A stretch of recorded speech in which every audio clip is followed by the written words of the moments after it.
Assalomu alaykum aziz vatandoshlarim. Men murojaat qilib prezidentga, prezident administratsiyasiga, O'zbekiston Respublikasi prokuroriga bir necha marotaba murojaat qildim. Men tomonidan menim MCHMga tegishli bo'lgan mulkni garovga qo'yib berganman. Kredit yopilmasdan sudga chiqib, sud qarori bilan auksionga qo'yilgan.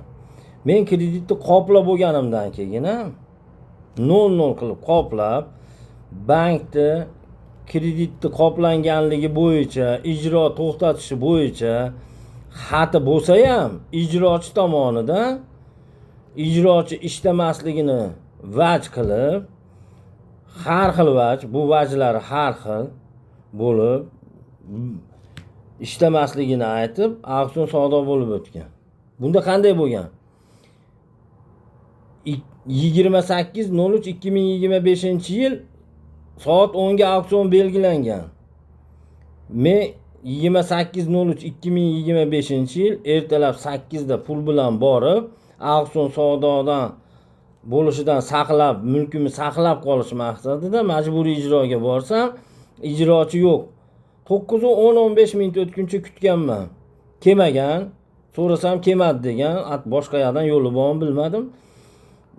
Bank rahbariga telefon qilib pul bilan majburiy ijro oldida turganimni, kreditni qoplash maqsadida kelganimni aytganimda, ijrochi yo'qligini aytsam, hozir dedi, qaytarib yuboraman telefon deb 1-2 minut orasida qaytadan telefon qildi. Ijrochi men gaplashganini, ijrochi ishlamasligini, kreditni qoplash uchun pulni bankka topshirishimga e'tirozi yo'qligini aytdi.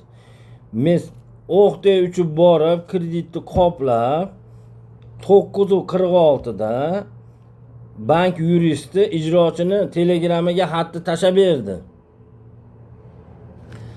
Ijrochi telegramiga kelgan xatni olib, ishlamasligini aytgan 9:46 da. E'tibor berib turinglar, 9:46 da. Sheriklariga aytib, auksion to'xtatishni aytgan. Men hatto aslini olib, soat 10:30 da majburiy ijroga borib topshirganimda, mendan hatto olganda imzosi bilan soat 10:30 bo'lgan. Shunda Rustam Abduvaliyev ijrochi endigina ishga kelganini aytgan. Va auksion to'xtatish bo'yicha sheriklari xat qilganini, yuborganini, lekin auksion to'xtamaganini aytgan. Men ijrochini harakatdan norozi bo'lib prokuraturaga yozgan arizam bo'yicha majburiy ijrochisi Rustam Abduvaliyevga xizmat tekshiruvi o'tkazib, 20 daqiqa ishdan kech qolganligi aniqlangan. Xizmat tekshiruvida. Endi mana o'zingiz o'ylab ko'ring. Ertaman soat 9:15 minut o'tganda kredit yopilishidan xabardor bo'lyapti. 9:46 da to'la kredit qoplanganligidan xabardor bo'lyapti. Xatni ham olyapti. Soat 10:30 da ishga kelyapti. Xizmat tekshiruv 20 minut kech qolgan deyapti. Majburiy ijroda ishlagan bolalarda aytish bo'yicha u ishxonada bo'lgan. Bu yerda qasddan auksion savdo bo'lishini uyushtirilgan. Bu kim tomonidan deysizmi? Bu viloyat prokuraturasi 16-bo'lim rahbari Usanov Damir tomonidan. Kreditni olgan Oyuldashevga jinoyat ishiga biriktirib tergov olib borayotganligi bo'yicha auksionda ijro to'xtatish bo'yicha amaliy yordam so'rab viloyat prokurori qabuliga kirganimda Usanov Damirga xat qilib berishga topshiriq qilgan. Xatni olgani Usanov Damirning oldiga kirganimda, Usanov Damir auksion har qanaqa holatda bo'lib o'tadi. Nima bo'lganda ham auksion bo'lib o'tadi. Yuldashevga jinoyat ishi ochilsa ham auksion barib bo'lib o'tadi dedi.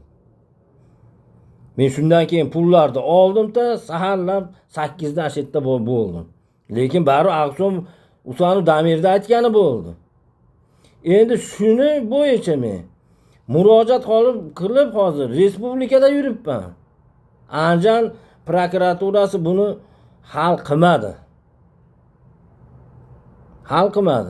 Respublika prokuraturasiga keldim, respublika majburiy ijrosiga keldim. Endi Shu narsa kerak ekan, Toshkentda yuribman. Toshkentga kelishimga nima sabab deng? Meni o'zim fikrim bu. To'g'ri deb bilaman.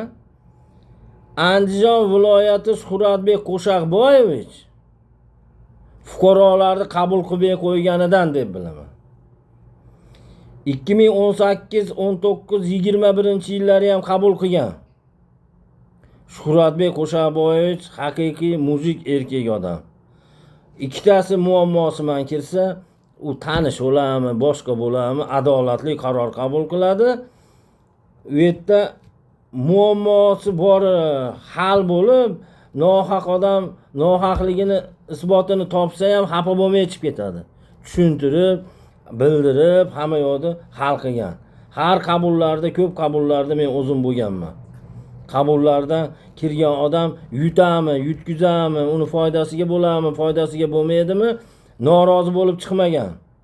Hurmatli Shuhratbek Qo'shaqboyevich, sizga men katta rahmat. Juda zo'r insonsiz. Mana Andijonimizni butun dunyo taniyapti hozir. Sizni sa'y harakatlaringiz bilan sizga katta rahmat, o'z minnatdorchiligimni bildiraman. Lekin prokuraturada, IBda, hokimiyatlarda manaqa poraxo'rlik, manaqa har xil ishlar bo'layotganida siz katta ishlarga ovora bo'lib, ularni jichcha nazoratingizdan chiqib qolganmi bilmayman. Mana bizga o'xshagan oddiy fuqarolar ham sarson bo'lib qolyapti. Sizdan iltimos, orada qanchada vaqtda bo'lsa ham vaqtingizga qarab fuqarolarni qabul qilib, bir ularni muammolarini eshitsiz, lozim topsiz, eshitsiz.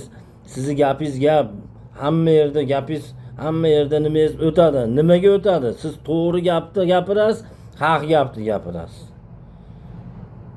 Sizdan iltimosim, agarda meni eshitib qolsangiz, murojaatimni lozim topsiz, shu ishlarimni yechilishida yordam bersiz. Respublika prokuraturasiga kelib, Andijon viloyat prokuraturasidan noroziligimni aytsam, Andijon viloyat prokurori qachonki javob xatida imzo qo'yib bersa, keyin ko'rar ekan. Bu degani, yugurib yuraverasan ahmoq olib, ko'rilmaydi degani deb tushundim. Viloyat prokurori hech qachon meni murojaatimdagi narsalarni o'zi qo'l qo'yib bermaydi. Nimaga? U yerda qarorlar hammasi bir tomonlama ko'rilib qaror qabul qilgan. Hozirda majburiy ijro byurosi xodimi harakati ham xuddi shuni singari.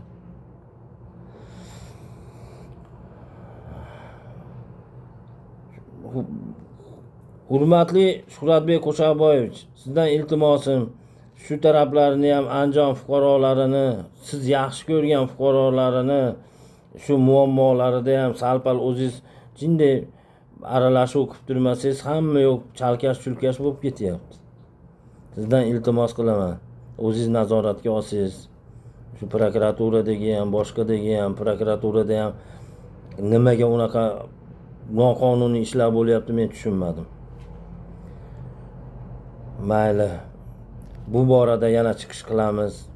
Mana Toshkentda yuribman. Xudo xolasa oxirigacha yetamiz. Bizni ijtimoiy tarmoqda kuzatayotgan vatandoshlarim, buni davom ettiramiz. Kuzatishda davom etinglar.